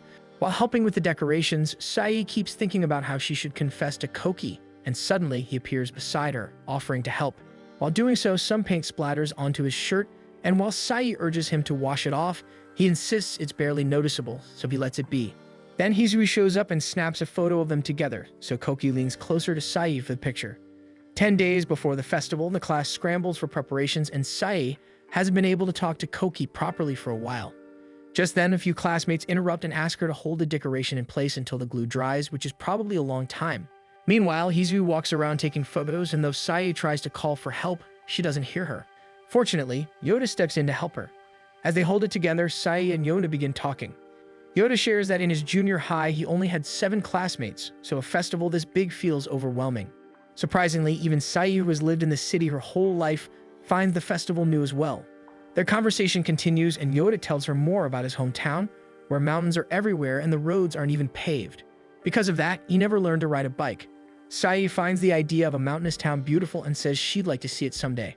To her surprise, Yoda casually invites her to visit his town sometime next summer. When a piece of the decoration splits, both Sai and Yoda reach for it, prompting their hands to touch. This immediately startles them, and Sai can't help but notice how cool Yoda's hands look. Just then, Koki arrives and asks what they're doing. He realizes the glue will take too long to dry, so he searches for something to tie it with instead. He quickly secures the decor, and while Sai thinks the festival would be the perfect chance to talk to him, he slits away again before she can say anything. Later, Mio gathers everyone for a rock-paper-scissors showdown. The prize will help with their festival exhibit, and the winner from their class will compete against champions from other classes. With that, Yushin introduces the players, which are Yoda versus Koki. Sai cheers for Koki from the sidelines, but Yoda wins the match. Even so, the way Koki reacts to losing makes Sai find him even cuter. Following that, Mio heads out with Yoda so he can compete against the contenders from the other classes. After a while, Mio is excited, chanting echoes from the hallway as they return. Everyone immediately turns toward the door, where Mio enters with a wide grin. Behind her is the huge black curtain prize they won, being carried by Yoda. It turns out Yoda is insanely good at rock, paper, scissors, defeating every opponent with ease. As everyone cheers him on, Yushin grows jealous while Sai and Hisui admit that Yoda is incredible. However, since the curtains are bulky, they begin to tilt, and as Sai rushes in to help, the whole stack wobbles and ends up toppling over both of them. They get stuck underneath the fabric, and Yoda apologizes immediately, though Sai assures him she doesn't mind. When cleaning time arrives, Koki approaches Mio with a request. While the three eat a snack, they talk about how Sai never gets the chance to work with Koki because he always seems busy. Hisui urges her to make a move already, or the opportunity might slip away. Surprisingly, Mio agrees with her for once, saying Sae should talk to Koki soon. With only 5 days left before the festival, Sae starts reflecting on how much she wants to talk to him more. So when she sees Koki taking out the trash, she immediately rushes down to follow him. She runs as fast as she can, and when she finally catches up, she quickly offers to help him carry the trash. However, Koki insists he can handle it. That's when Sae finally blurts out her real concern, that the two of them haven't been able to talk much since the festival preparations began, and she wishes they could talk more while working together.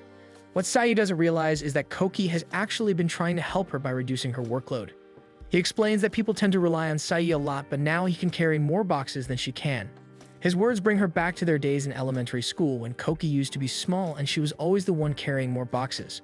Koki then brings up the reception duty they are assigned to do, with each having a 30-minute shift during the festival. He suggests asking Mio if they can do their shift together, and Sae agrees immediately, wanting to spend more time with him. The next day, Sae approaches Mio to talk about the reception work. She feels hesitant about making such a request, but Mio confidently tells her she'll handle it. She explains that being a class rep is tough, so she deserves a little perk, and she'll gladly use one to help Sae. Hizui absolutely loves the idea too, excited that Mio is officially joining her in plotting things for Sae and Koki. A day before the festival, Sae is already thinking of things she can talk about with Koki during the 30-minute reception shift when he suddenly walks by. She quickly tells him that Mio approved them working together, and Koki immediately brightens up. Just then, Yoda passes by the two of them. Koki casually comments on how Yoda is always so calm and even asks Sae if he knows how to laugh. To his surprise, Sae honestly replies that she's already seen him laugh many times. When Koki asks her when she remembers all the moments Yoda laughed with her, and Koki's expression suddenly changes. Later, Yoda approaches Koki to ask if he knows anything Sae might like, but the only things Koki can think of are food-related since Sae loves eating.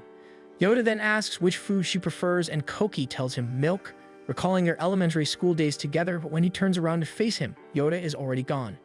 Yoda approaches Sae at the sink, handing her a few milk candies, saying he learned from Koki that she likes them. Deep down, however, Sae knows it isn't the milk she truly likes, but Koki himself, so she becomes more determined to confess to him. Sae thanks Yoda when Hizui suddenly barges in, announcing a problem. It turns out the paint they splattered fails to glow as intended, leaving the class anxious about achieving the Starry Skies theme. With limited time left, they scramble for a solution. That's when Yoda suggests using cardboard with holes to create light, and Mio and the others consider his idea, but Yushin insists all nearby cardboard has been claimed by other classes. Koki, however, encourages everyone to try everything possible, even scolding Yushin for giving up. The class dives into work under Mio's supervision. Sae and Koki ride their bikes to supermarkets, and upon realizing Sae has taken a difficult route, Yoda rushes out immediately. Sae manages to secure some cardboard, but just as she prepares to return, she sees Yoda bruised with a bike. Despite admitting he doesn't know how to ride, he came to assist her. Koki manages to bag a pile of cardboard, but when he peeks outside, he sees Sae and Yoda walking together. Yushin notices them and comments that they can start going out, but Koki immediately scolds him for spreading rumors, leaving Yushin puzzled over why Koki has been so mad at him lately. With all the cardboard sorted, the class begins assembling it into a wall. Once the lights are turned off, the shine of light from outside creates what looks like actual stars. Mio finally breathes a sigh of relief, while Yushin tries to hype everyone up, though nobody really pays attention to him. Meanwhile, Hizui uploads the photos she took to the class's shared album. As the students scan through the images, nostalgia washes over them, remembering the memories they created. Hizui sends Sae one specific photo, which is the picture she took of Sae and Koki. Sae immediately blushes. Koki is also about to show Yoda a photo when he notices Yoda is actually staring at a photo of Sae. As the class begins cleaning, Koki volunteers to take out the trash once again. On his way back, he notices Subaru picking up a few items that had fallen from her box. He rushes over to help, noticing she looks pale. Subaru brushes it off and immediately starts talking about Sae.